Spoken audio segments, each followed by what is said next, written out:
لاہور میں گزشتہ روز مال روڈ پر خودکش حملے میں شہید پولیس اہلکاروں کی نماز جنازہ بیدیاں پولیس لائن میں ادا کر دی گئی ہے۔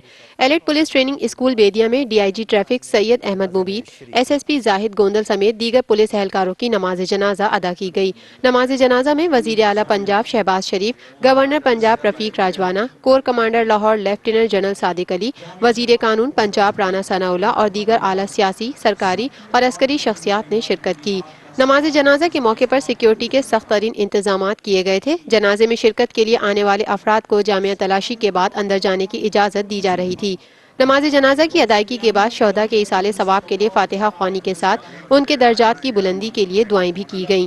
نماز جنازہ کی ادائیگی کے بعد شہداء کے جسد خاکی ایمبولینسوں کے ذریعے ان کے آبائی علاقوں کو روانہ کر دیے گئے۔ Live P S L matches دیکھیے ایچ ڈی میں tapmat.com پر اور download the app. To order R T V boxes call 021-351-55511